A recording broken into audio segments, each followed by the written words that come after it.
límite. Desde $25 más impuestos mensuales. Habla ilimitadamente y navega con miles de megas. Además, WhatsApp gratis, más Claro Video y Campeonato Nacional de Fútbol.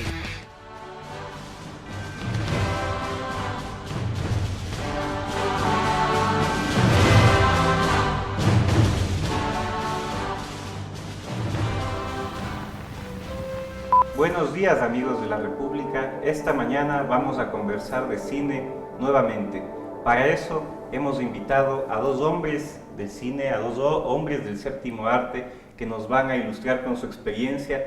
Pablo Arturo Suárez es cineasta, ha estrenado la película Tan Distintos, que se ha proyectado en multicines, y Andrés Cornejo, un constante colaborador y conocedor de la obra de Pablo Arturo Suárez. En primer lugar, vamos a conversar sobre su documental Somos Invencibles, que ha sido presentado en el Festival Internacional de Cine Documental Encuentros de Otro Cine.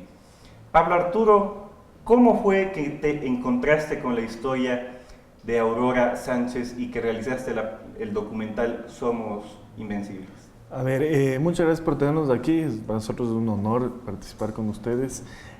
Somos Invencibles es un documental que llega a mi vida de una manera sorpresa, de alguna manera, para ponerlo así, sin esperarlo. Una tía mía viene con esta historia y me dice básicamente: tengo esta amiga a la que le van a entregar los restos de su hermano desaparecido y nos tendríamos que ir a Argentina en 2 días. ¿Puedes? ¿Te interesa?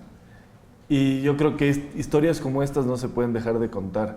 No puedes desaprovechar una oportunidad de sacar a la luz algo que es importantísimo que se conozca y que de alguna manera ayudar y dar un granito de arena a esa historia y sobre todo a esta gran mujer que es Aurora, ¿no? Entonces viajemos a Argentina a filmar.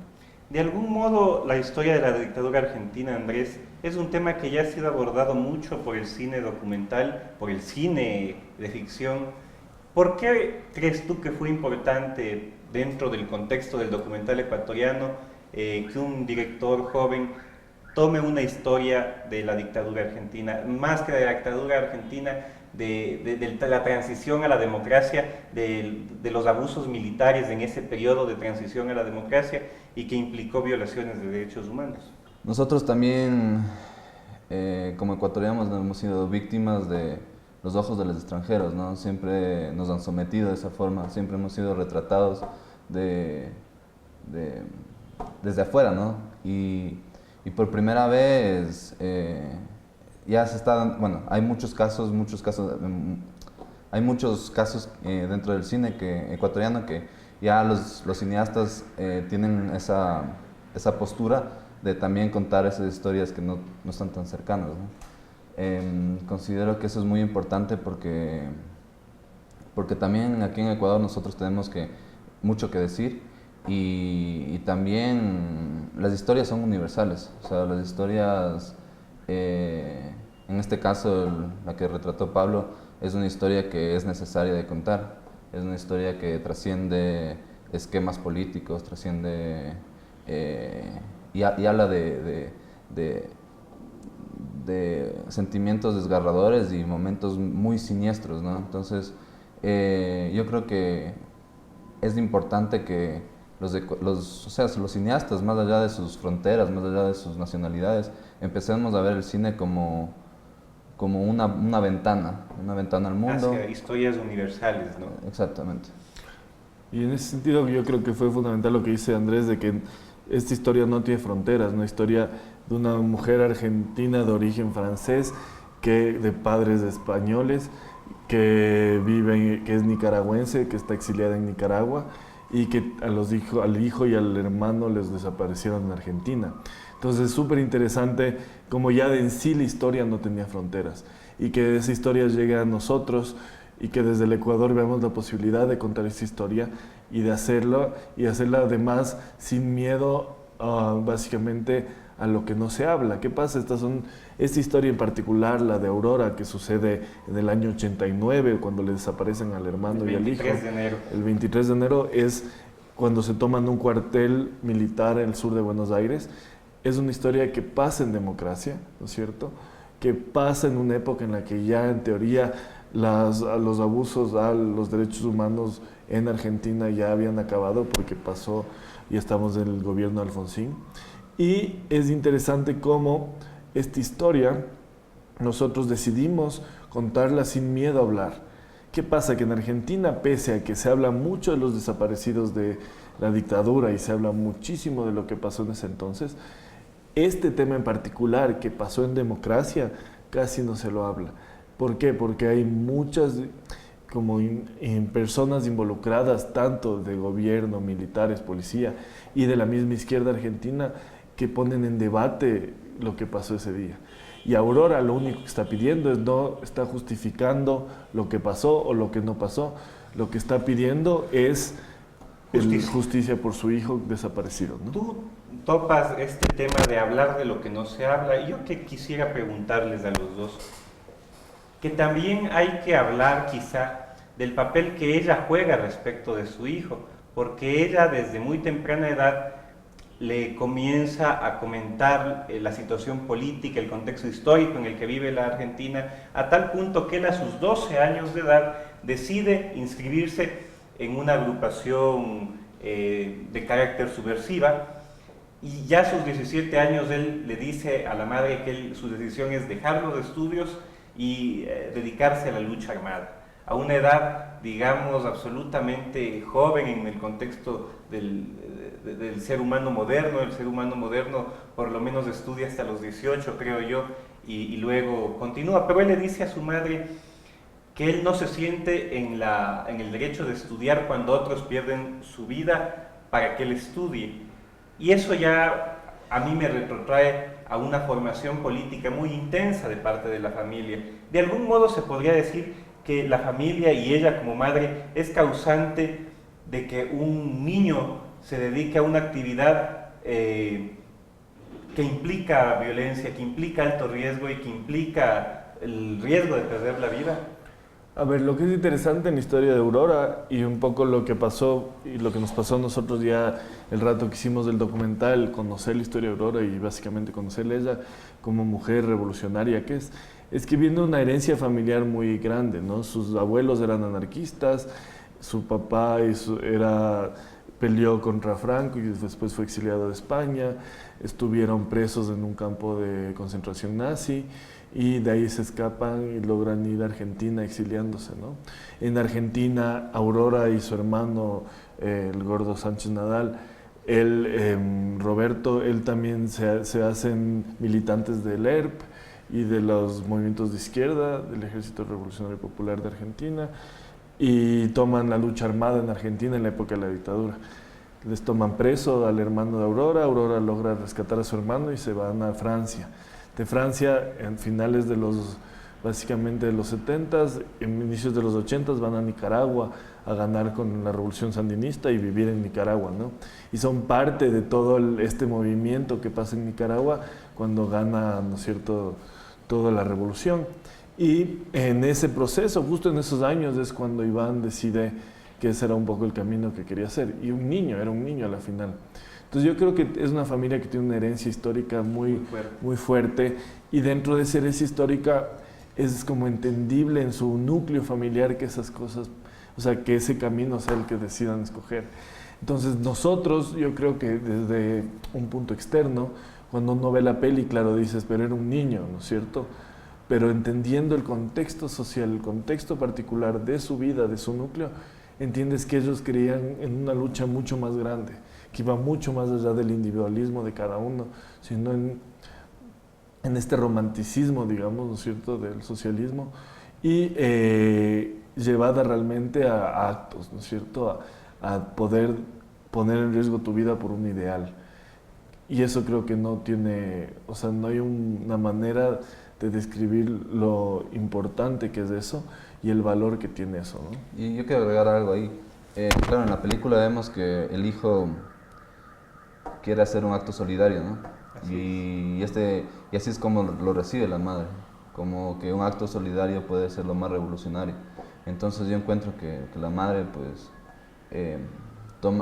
toma una decisión y que es dejarlo ir desde una actitud con mucho coraje. Y con mucho respeto al hijo. Ahora yo también quiero hacer un comentario Las dictaduras del Cono Sur, particularmente la de Videla, implantaron en esos estados, en Chile y Argentina, como en Centroamérica, las dictaduras de derecha del siglo XX, sistemas represivos brutales que acabaron con muchísimas vidas y que fueron criminales. Ante eso, quizá lo más valioso que nos queda a los seres humanos frente a la violencia de esos estados brutales, de esos estados criminales, es la memoria histórica. ¿Tú crees que este tipo de documentales como el que ha hecho Pablo Arturo nos ayuda a los humanos a no olvidar a las víctimas de esas monstruosas violaciones de derechos humanos? Claro, yo creo que en ese aspecto ese es el deber del cine, ¿no? Recordamos qué es lo que somos, de dónde venimos y sobre todo que excavar y velar por esos muertos, por esas historias que aún no se cuentan, por esos retratos que aún no se exponen y por esas historias que están ocultas. Entonces yo creo que sí, por eso, en ese aspecto la película de Pablo Arturo Suárez es necesaria no tanto para los argentinos, sino para el mundo, porque es una película que habla de memoria y eso no podemos olvidar. Pablo, ¿cómo trabajas con la memoria tú? Con la memoria histórica. A ver, yo creo que en general el cine tiene un tema que son los procesos de cada proyecto, ¿no? Este es un proyecto muy particular, es mi primer acercamiento al documental y llegó de una manera inesperada. Como todas las buenas cosas. Como las buenas historias, exactamente.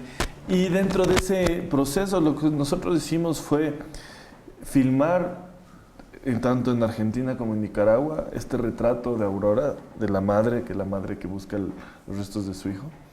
Y en base a eso lo que hicimos fue traer un poco, revisar el material, entender el momento histórico, entender el momento histórico de Aurora y darnos cuenta que el documental no era un documental sobre el hecho, sobre la tablada, sobre la desaparición en sí, sino era un documental sobre una madre que está en esta constante lucha y que lleva una lucha de muchos años y que ella es el vínculo, es el hilo conductor de la historia. Y lo que yo me di cuenta y lo que entendí de este trabajo es que la memoria es ella. Ella es quien va a hablarnos de esto, es decir, ¿no? La memoria es cada ser humano. Exactamente, y en este caso, en esa historia particular. Entonces yo como documentalista, en este caso, lo que hice fue intervenir lo menos posible yo dentro de la historia, sino que la historia sea contada por ella. Y creo que fue la manera más honesta de hacerlo para lo que la historia nos pedía, ¿no? Si yo, por ejemplo, le ponía una voz en off mía, reflexionando sobre sobre la desaparición, los seres humanos, creo que no hubiera tenido el impacto que tiene la historia, porque yo no tengo, digamos, yo no soy nadie para contar esa historia desde mi discurso. Y con ese mensaje nos vamos al primer corte comercial de este programa. A mi papá los últimos días le ha dado por la cocina internacional. Todo estaría bien, pero creemos que ya está exagerando un poco. La semana pasada fue comida española. Y esta semana tocó mexicana. Esta es mi familia, mi casa, mi mundo. Con Claro tienes más para divertirte en familia. Claro TV, internet fijo con Claro Video, llamadas ilimitadas, miles de megas, WhatsApp gratis. Con Claro arma el mejor plan para tu familia. Que es hecha al apuro, es mal comunicada, es mal manejada. Lo que produce es un rechazo de la gente, un rechazo al gobierno y unas pocas ganas de colaborar cuando lo que más se necesita en este momento es la unidad. Nos hemos visto, de alguna manera, enfrentados a una posición del gobierno, ¿no?, que ha optado una vez más por el camino fácil, es decir, meterle la mano en el bolsillo a los ecuatorianos. No tienen ningún recurso de política pública independiente de la subida de impuestos. Hay bonanza, hay subidas de impuestos, baja el precio del petróleo, hay una subida de impuestos, hay una crisis fiscal, hay subida de impuestos, lo mismo con un terremoto. Aumentar la carga tributaria equivale a dispararse en el pie o dispararle en el pie a quienes les corresponde sobrellevar la mayor parte del esfuerzo para reconstruir el país. En el proyecto de ley como tal, dice esto puede costar entre 2 y 3 mil millones, y entre 2 y 3 mil millones hay 1.000 millones de diferencia. O sea, tú no puedes en base a un cálculo tan alegre fijar una medida tributaria de esta característica? Debe venir inversión privada para imponer negocios dentro de la zona devastada de tal manera que la gente tenga empleo. Y entonces ese es el problema, creo yo, que aquí no hay ninguna medida para generar nuevos ingresos, que lo que va a hacer es sacar de un bolsillo para poner al otro. Y le falta un poco más de ponerse en el lugar del pueblo ecuatoriano. Él está, creo que, muy convencido de su rol de presidente y se ha olvidado un poco de lo que era antes.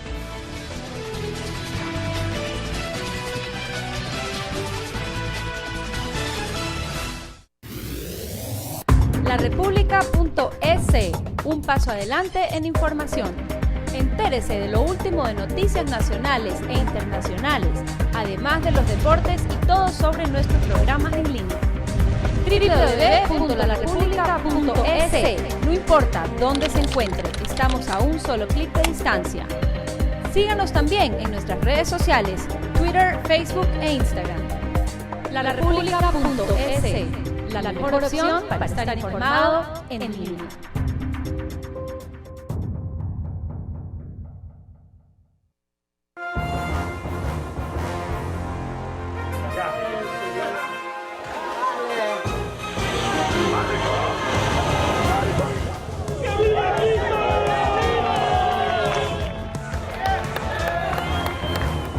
Se establecerá una contribución de 2 puntos adicionales sobre el IVA.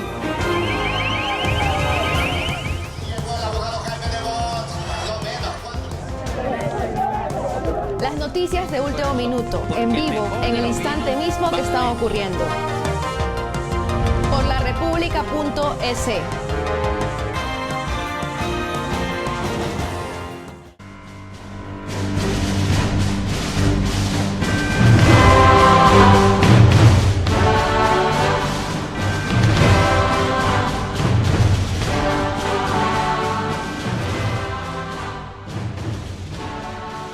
Somos Invencibles desde el primer documental de Pablo Arturo Suárez. Hemos conversado sobre algunos aspectos de este documental y antes de concluir este tema me gustaría preguntarte, Pablo, tú que viajaste a Buenos Aires, que viste la realidad de las familias que perdieron a una persona, sea por la dictadura o por la conducta de los militares durante la transición a la democracia, gente que ha sufrido en carne viva la violencia del Estado.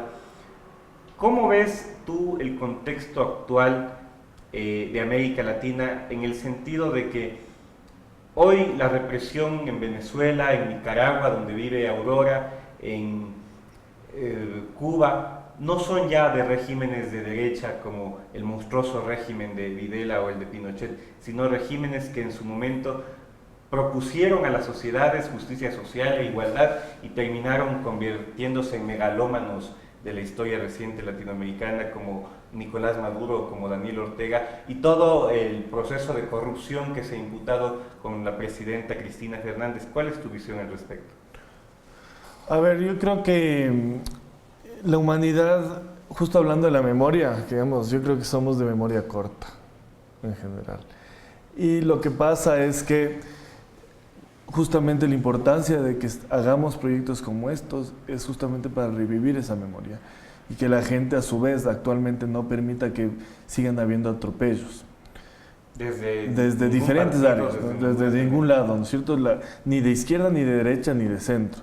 Los atropellos y los derechos humanos son básicos para la convivencia de todos nosotros y por ende yo creo que proyectos como estos y como un montón de proyectos que se hacen en todo el mundo, lo que hacen y justamente lo que hace el EDOC al traerlos acá es permitir visibilizar y que nosotros, ¿no es cierto?, como ciudadanos tengamos súper claro y alertas, estemos alertas de que no se hagan estos atropellos. Para mí el poder corrompe y cualquier persona que llegue al poder puede tranquilamente corromperse y de esa manera empezar a hacer atropellos. Y yo creo que en general eso es lo que ha pasado en todos los gobiernos, sea de derecha, de izquierda o de centro. Y ante eso, yo creo que nosotros como ciudadanos lo que tenemos que seguir estando es alertas, por un lado, cada uno desde nuestras áreas visibilizar, hacer un trabajo de memoria histórica, de acordarnos, ¿no es cierto?, de hablar las cosas y no callar, por un lado, Y por otro lado, estar súper atentos a que no se den esos atropellos en ninguna circunstancia, bajo ningún régimen, sea del partido que sea, ¿no? Muchas gracias por tu respuesta. Ahora vamos a cambiar un poco el tema a la película Tan Distintos, un largometraje de ficción que Pablo Arturo Suárez ha estrenado en los cines del Ecuador. Andrés, yo quisiera preguntarte, tú que hace poco te referiste a este concepto de las historias universales, ¿cómo fue editar una película en la que no se habla del feriado bancario, de la idiosincrasia de los ecuatorianos, de los temas comunes que han sido reiterativos en el cine ecuatoriano, que se han convertido incluso en lugares comunes? ¿Cómo fue para ti trabajar en una película que ya habla quizá de una historia universal, no de lo políticamente correcto, de lo necesario en el contexto contemporáneo del país? La verdad es que, bueno, yo fui el montador, fui el editor de la película y el momento que me entregaron el material fue un alivio, porque justamente la película no caía en esos espacios comunes a los que te refieres, caía en otros lados que a mí me interesaban esculpirlos, digamos, retratarlos, ¿no? Entonces, la película de Pablo, de una manera simple, se acerca a esos momentos rutinarios que puede tener, que nosotros tenemos, ¿no? O sea, un café, una cena con mucha tensión, sin palabras, momentos que nosotros hemos llegado a experimentar. Entonces, yo creo que ese cine es el cine al que a mí me gusta involucrarme, es ese cine que acorta la relación del espectador y la pantalla, ¿no?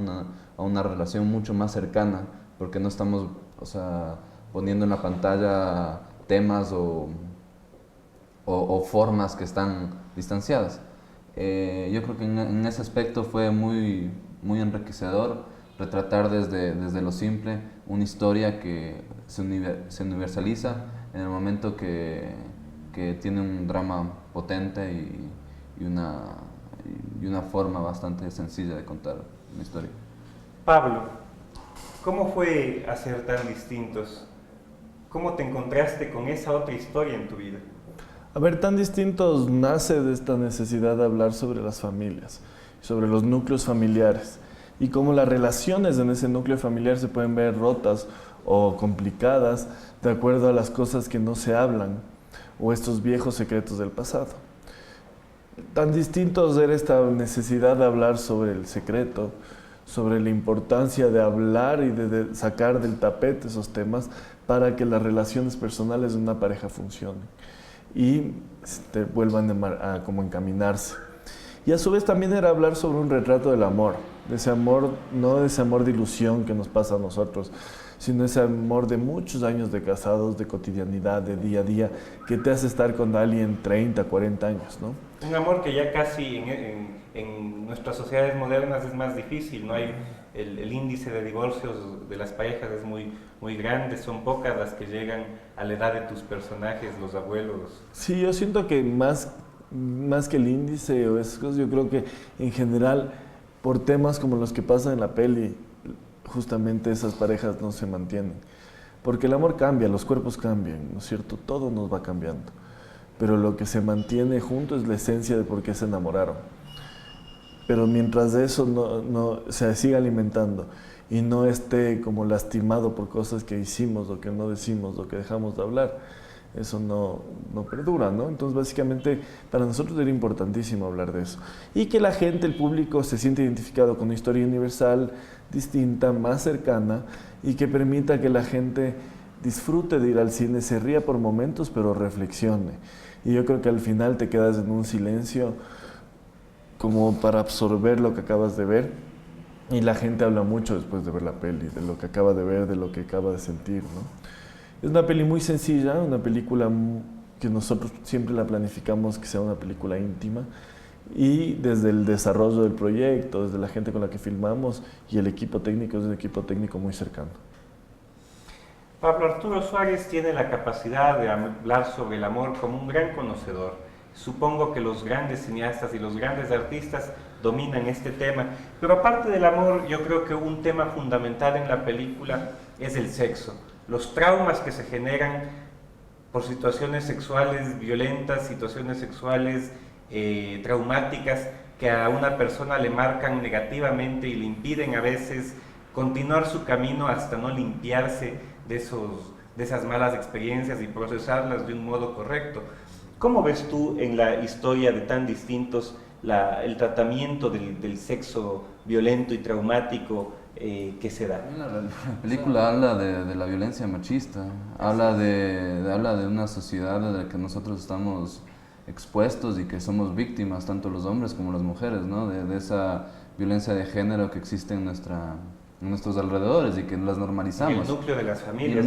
Sí, las normalizamos y dentro de nuestra cotidianidad está presente, sino que yo creo que por eso en ese aspecto la película cumple una buena función de plantearnos esas preguntas, ¿no? Pablo, tú que sabes tanto del amor y que supongo que también sabes de sexo, ¿cómo fue construir esta escena hermosa entre dos actores de edad avanzada, digamos, actores maduros?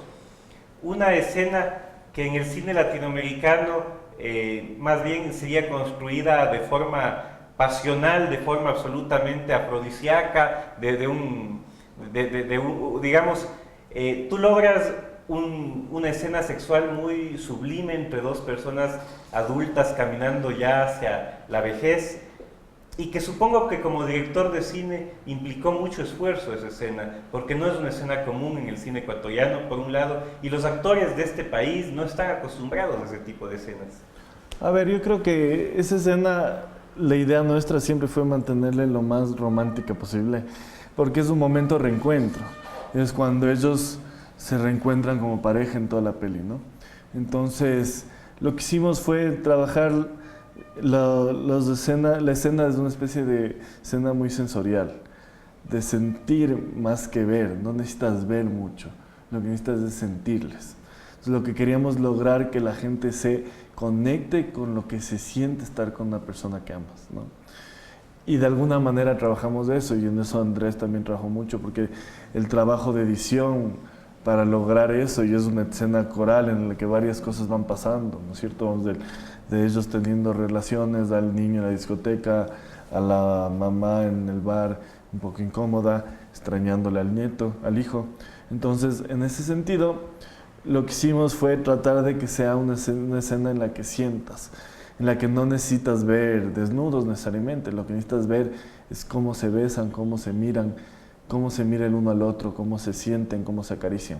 Entonces la idea era eso, era trabajar desde lo más simple y sencillo para que te conectes directamente a lo que se siente y no a lo que deseas ver, digamos. ¿Y lo lograste? Yo creo que sí, esa escena es una de las escenas que más me gusta en la peli y creo que está muy bien lograda, y sobre todo el proceso de filmar fue súper interesante, ¿no? Eso era con poca gente en set, los actores, no hicimos muchas tomas, y lo que se hizo se trabajó como muy específicamente, ¿no? Qué bien, qué bien. Y con eso nos vamos al último corte comercial de esta entrevista. Nuevos planes Claro sin límite. Desde $25 más impuestos mensuales. Habla ilimitadamente y navega con miles de megas. Además, WhatsApp gratis, más Claro Video y Campeonato Nacional de Fútbol. Que es hecha al apuro, es mal comunicada, es mal manejada. Lo que produce es un rechazo de la gente, un rechazo al gobierno y unas pocas ganas de colaborar cuando lo que más se necesita en este momento es la unidad. Nos hemos visto, de alguna manera, enfrentados a una posición del gobierno, ¿no?, que ha optado una vez más por el camino fácil, es decir, meterle la mano en el bolsillo a los ecuatorianos. No tienen ningún recurso de política pública independiente de la subida de impuestos. Hay bonanza, hay subidas de impuestos, baja el precio del petróleo, hay una subida de impuestos, hay una crisis fiscal, hay subida de impuestos, lo mismo con un terremoto. Aumentar la carga tributaria equivale a dispararse en el pie o dispararle en el pie a quienes les corresponde sobrellevar la mayor parte del esfuerzo para reconstruir el país. En el proyecto de ley como tal, dice, esto puede costar entre 2 y 3 mil millones, y entre 2 y 3 mil millones hay 1.000 millones de diferencia. O sea, tú no puedes, en base a un cálculo tan alegre, fijar una medida tributaria de esta característica. Debe venir inversión privada para imponer negocios dentro de la zona devastada de tal manera que la gente tenga empleo. Y entonces ese es el problema, creo yo, que aquí no hay ninguna medida para generar nuevos ingresos, que lo que va a hacer es sacar de un bolsillo para poner al otro. Y le falta un poco más de ponerse en el lugar del pueblo ecuatoriano. Él está, creo que, muy convencido de su rol de presidente y se ha olvidado un poco de lo que era antes.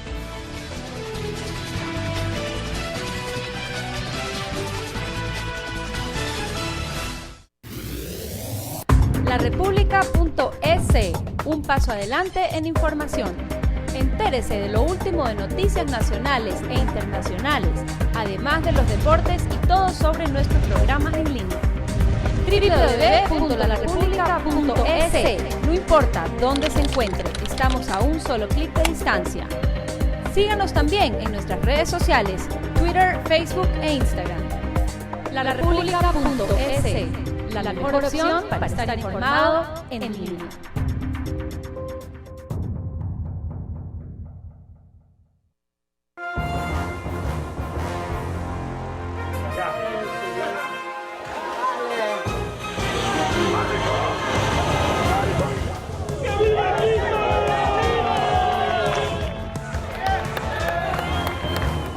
Se establecerá una contribución de 2 puntos adicionales sobre el IVA.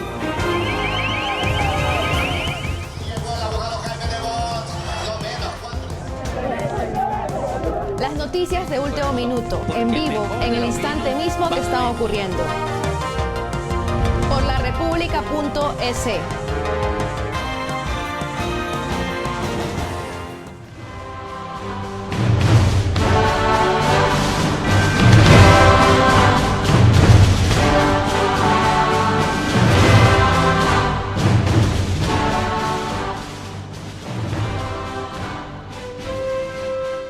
Pablo Arturo Suárez, en mi opinión, es un director que comprende el poder de la imagen y lo comprende a la perfección.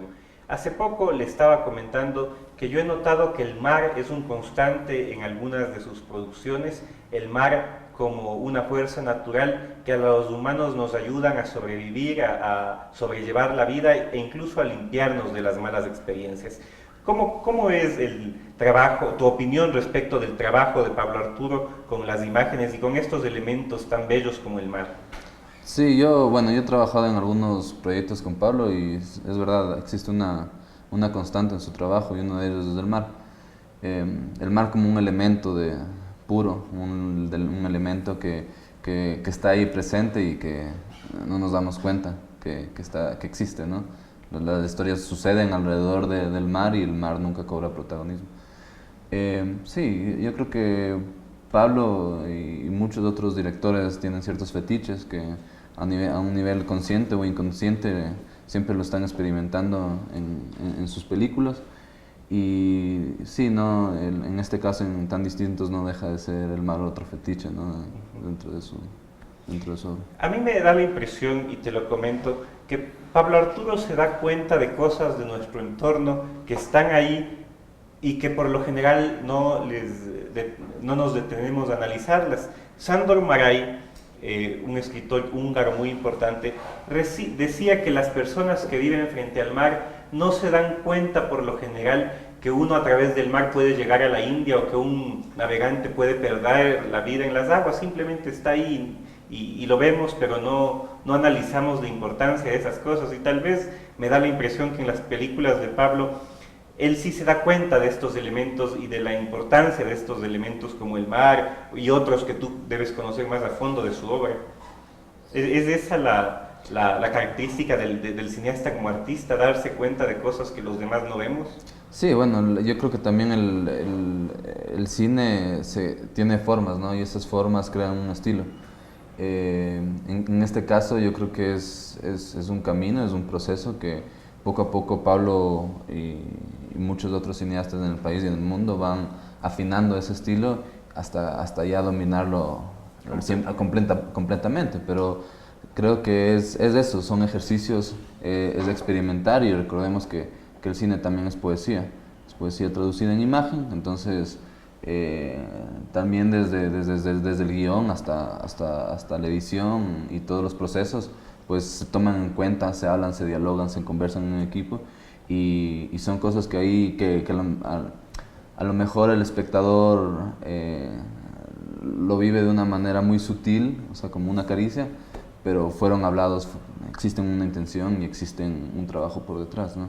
En esta última parte de la entrevista yo quisiera indagar en el cerebro de Pablo Arturo Suárez y ver qué hay ahí en la relación de Pablo Arturo Suárez con el cine.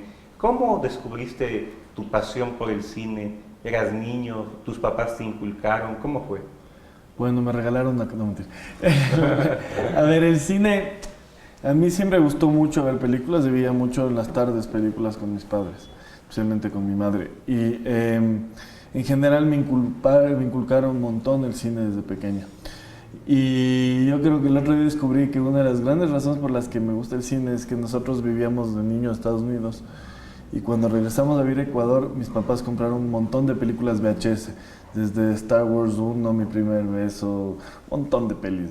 Hasta tenía una serie de Superman, de dibujos animados. Y ellos compraron con la intención de que yo no pierda mi fluidez del inglés. Lo que no sabían es que se iba a hacer que vea muchas películas y que termine gustando haciendo cine. Y en un punto quería ser político. Yo quería estudiar política, quería ser presidente, yo qué sé. Y en ese momento me di cuenta que el cine era un medio súper interesante, una ventana, como dice Andrés, para hablar, para decir las cosas y hacer de alguna manera cambiar lo que sientes que no está bien en la sociedad, sacándola a la luz, haciendo que la gente la mire. Y para mí el cine no era sucio como es la política. Para mí la política es súper Bueno, es posible que el Ecuador perdió a un regular presidente y ganó un buen cineasta, es posible. Yo creo que esa es la gran probablemente. ¿Y crees tú que el cine está justificando tu vida? ¿Que Pablo Arturo Suárez puede decir que su vida vale la pena por el cine? Yo creo que esta es mi pasión. Y cuando uno hace lo que le apasiona, te va bien en la vida. No te estoy diciendo que es fácil. El cine es una cuesta empinadísima, es como súper complicado, es un viaje de mucho largo aliento, es como correr una maratón, yo digo. Pero la pasión que uno le tiene hace que uno esté aquí presente, ¿no? Entonces sí, yo estoy súper seguro de lo que hago, estoy feliz, amo el proceso de hacer cine, de compartir, de trabajar en equipo. Para mí la gente con la que trabajo es fundamental y eso me permite a mí un poco desarrollar los proyectos que quiero, ¿no? Y como cineasta eres contador de historias, es decir, te gustan las historias, lees novelas, tú hablabas del cine como poesía, lees poemas. Yo creo que el cine, los cineastas somos contadores de historias y en general el humano, todos somos contadores de historias. Cuéntame unos cachos. Y cuento unos cachazos. He oído uno que otro. Y yo creo que desde el inicio de la humanidad siempre estamos hablando, desde las primeras pinturas rupestres ya estábamos contando cosas, ¿no? Entonces, nosotros por esencia somos contadores de historias.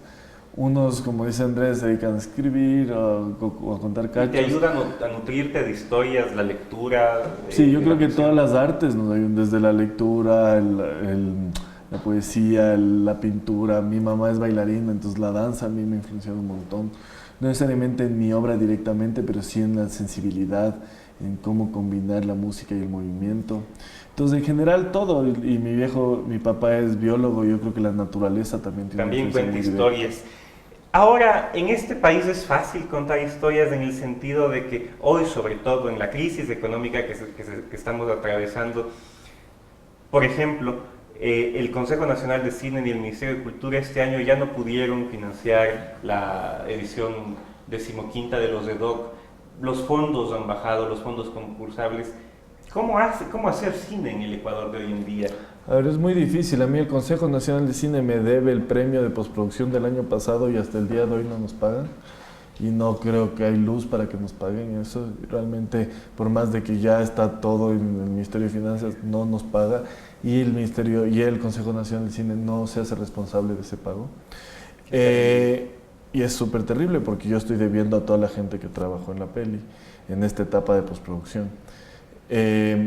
Entonces es muy complicado hacer cine ahora, pero yo creo que en momentos de crisis lo que va a hacer es que seamos creativos y busquemos maneras de producir distinto, hacer cosas más pequeñas, lo que hizo el Andrés de películas más más íntimas, más de uno solo, más documental, ojalá también, que es importantísimo. Yo creo que lo que mejor se hace en el país es documental. Yo quiero agregar algo ahí.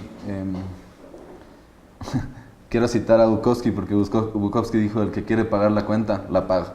Es decir, el que quiere hacer cine, lo va a hacer. Entonces nos vamos a buscar las formas y ese fenómeno va a ser muy interesante. No creo que es un impedimento más, pero no es el único. Existen otros impedimentos para llegar a hacer cine. Entonces... En tiempos de crisis se dice que las prioridades son otras. El presidente lo ha repetido en muchas ocasiones en su sabatina, que hoy día hay que recortar gastos y enviar los fondos a lo prioritario. Y para lo prioritario son las cosas de elemental necesidad. ¿Es prioritario el arte, el cine para el ser humano, incluso en momentos de crisis? Es un debate bastante complejo, ¿no? Pero... ¿Tu posición personal? Mi posición personal, voy a hablar desde mis intereses personales. Mis intereses personales es que el arte debe existir como debe existir el agua, como debe existir lo básico, ¿no? Pero por otro lado puedes llegar a entender que en una sociedad donde existe hambre, donde existe pobreza, donde existen unas necesidades, pues el cine puede llegar a ser un capricho. Entonces es un debate complejo, y yo creo que ese debate también es un debate entre ética y estética, ¿no? No podemos hacer una película de $2 millones cuando estamos atravesando una crisis. Tal vez existen formas distintas de contar las historias. Sobre este tema quisiera hacerle una última pregunta a Pablo. Pablo, ¿por qué haces cine en un país donde el Consejo Nacional de Cine no te paga lo que te debe, donde no te dan fondos concursables para que puedas hacer tus películas, poner en práctica tu talento, donde el público ecuatoriano no es asiduo visitante de las salas de cine, sobre todo para las películas de los directores ecuatorianos? ¿Por qué eres necio y sigues haciendo cine pese a estas condiciones adversas? Yo creo que es porque el cine lo hacemos por el cine, ¿no? O sea, por una necesidad propia de contar historias, como decíamos hace un rato, por una pasión. Y por otro lado, porque no es como decía el Andrés, las historias están ahí y tienen que ser contadas, es una necesidad nuestra. Yo entiendo que vivimos en una sociedad súper adversa al cine. Solo nuestros países vecinos como Colombia tienen un fondo increíble y una producción inmensa. Pero lo que pasa acá es que estamos, digamos, corriendo contra corriente, estamos haciendo de esto una lucha más compleja, pero la pasión, y cuando algo te apasiona y lo amas, lo haces. Entonces no voy a dejar de hacer cine. Si no tengo el Consejo de Cine, haré películas mucho más pequeñas, ser más razonable, lo que decía el Andrés, no hacer películas como estaban haciendo acá de $500,000, de $1 millón, sino hacer películas con 3, 4 personas, una cámara sencillita y tus 2 personas que conozcas. Pero hacer cine. Pero contar historias. Eso es lo importante. Y yo creo que la crisis va a ser muy positiva para las historias que vamos a empezar a contar. Con ese mensaje les agradezco. Para la República es un honor haber tenido aquí a Andrés Cornejo y a Pablo Arturo Suárez, 2 varones del cine, 2 promesas del séptimo arte en el Ecuador, y muchas gracias por haber venido esta mañana acá. Gracias a ustedes también. Gracias.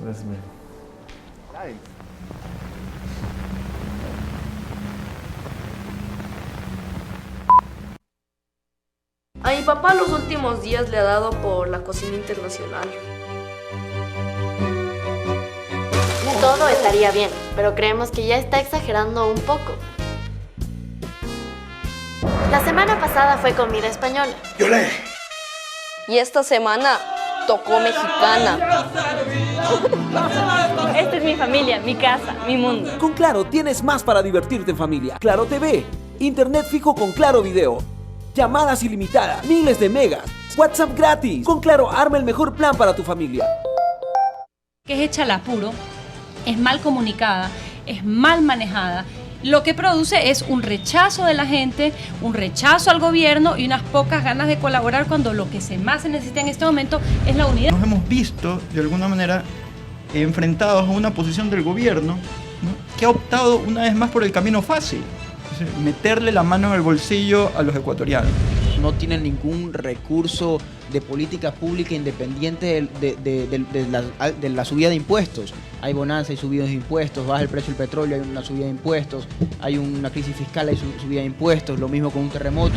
Aumentar la carga tributaria equivale a dispararse en el pie o dispararle en el pie a quienes les corresponde sobrellevar la mayor parte del esfuerzo para reconstruir el país.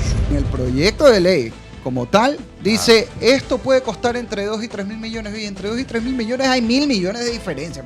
O sea, tú no puedes en base a un cálculo tan alegre fijar una medida tributaria de esta característica. Debe venir inversión privada para imponer negocios dentro de la zona devastada de tal manera que la gente tenga empleo.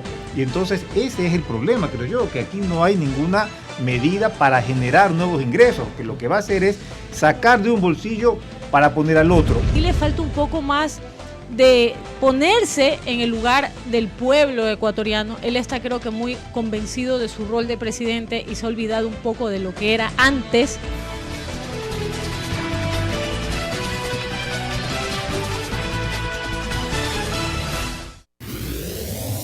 larepublica.es, un paso adelante en información.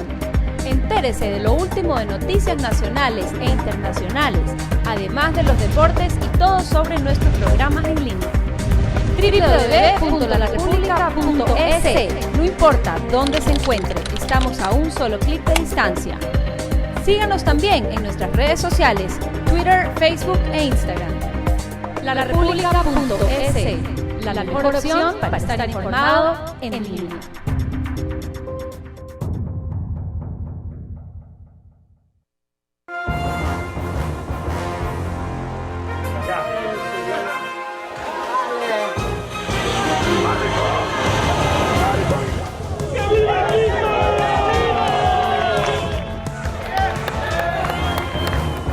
Se establecerá una contribución de 2 puntos adicionales sobre el IVA.